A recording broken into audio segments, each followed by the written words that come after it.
Champions ট্রফিতে বাংলাদেশের semifinal খেলার স্বপ্ন দেখছেন সাবেক ক্রিকেটাররা। প্রথম বল থেকেই চাপে রাখতে পারলে ভারতকে হারানোর সুযোগ দেখছেন সাবেক অধিনায়ক হাবিবুল বাশার। বিপিএলে ভালো করতে না পারলেও অধিনায়ক নাজমুল শান্তকে নিয়ে বেশি আশাবাদী মোহাম্মদ আশরাফুল।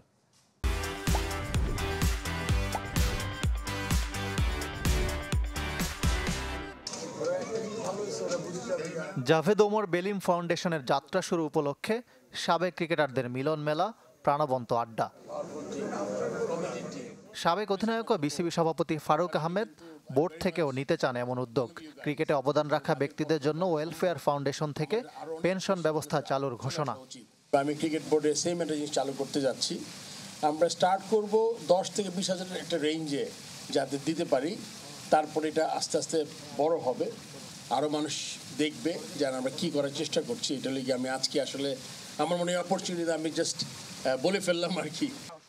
চ্যাম্পিয়ন্স ট্রফিতে বাংলাদেশকে নিয়ে নিজেদের প্রত্যাশার কথা জানিয়েছেন সাবেক দুই অধিনায়ক হাবিবুল বাশার ও মোহাম্মদ আশরাফুল। ভারতকে হারিয়ে দারুণ শুরু উপহার দেওয়ার সামর্থ্য আছে টাইগারদের, মনে করছেন তারা।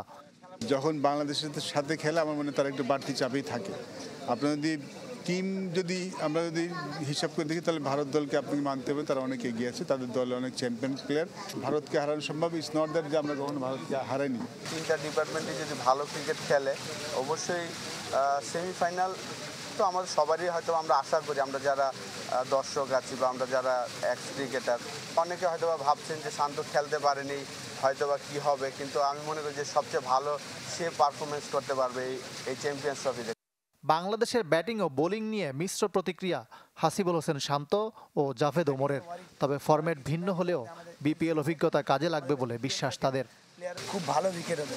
সবচেয়ে বড় চ্যালেঞ্জার আমাদের মানে বোলারদের ক্ষেত্রে আপনি যদি দেখেন ওয়েস্ট ইন্ডিজে আমরা একদম টপটা উইকেট পেয়েছি, আমরা টপ রান করেছি, কিন্তু আমরা অনায়াসে হেরে গিয়েছি। বাট আমার মানে ব্যাটিং নিয়ে এই সিরিজ এত ভোগাবে না, বাট বোলিংটা খুব চ্যালেঞ্জিং হবে। আমার মনে হয় যে আমার পেস বলের দুটো নিয়ে আসলে চিন্তা করার কোনো দরকার নেই।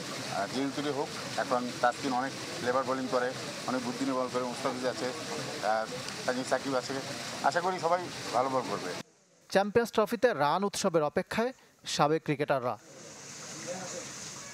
ইকরাম হোসাইন, চ্যানেল 24, ঢাকা।